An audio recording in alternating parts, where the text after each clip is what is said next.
Good morning, good morning, good morning, good morning, good morning. Ayan guys, mga kapriyon, for today's videos mga kapriyon, ikabit ko yung bagong kabit na cellphone holder mga kapriyon para makapag live tayo habang nagmumotor. Ayan mga kapriyon, kaya nakapag live tayo mga kapriyon, gawa yan ng ating bagong biling holder.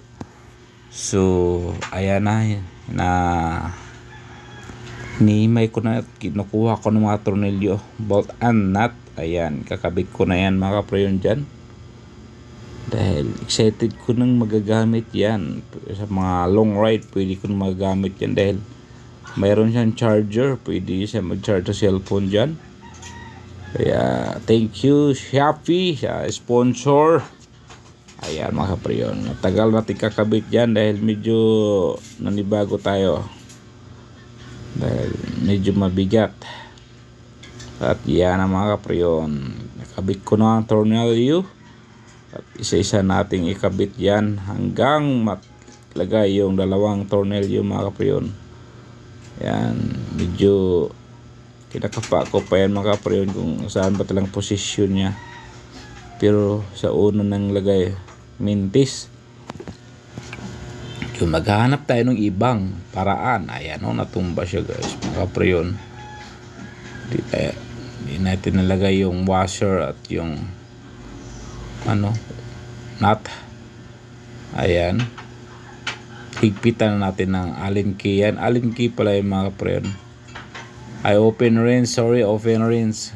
Kasi yung Allen key yun sa likod ng paghigpit ng holder ng cellphone.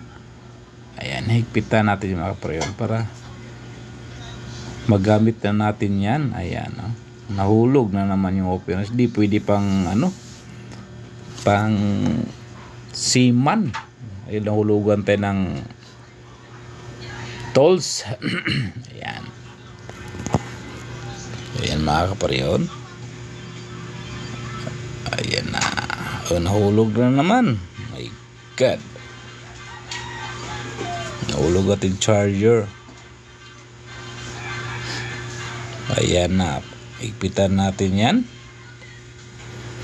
para ma-fix na yan nating holder ng cellphone. Pero medyo masikip ang masikip yung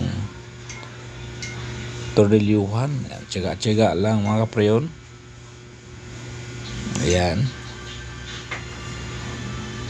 higpit ang higpit. Seryoso ako dyan mga kapriyon, excited ako dyan eh. Ayan,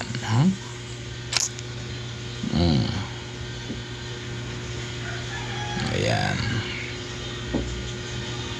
parang hindi naman umubra dyan. Pwede naman pala baklasin, lagay na lang yan doon. Ayan, lagay ko na, nahigpitan ko na yan, nahigpitan ko na doon pala sa gilid. Ilagay ang dapat nakaano sa talaga malaking tubo.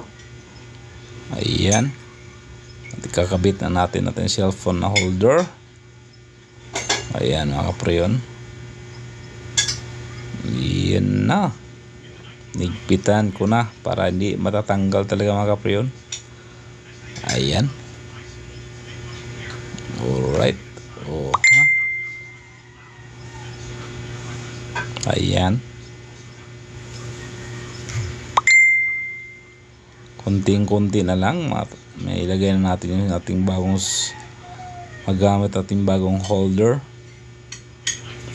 Ayan, diba?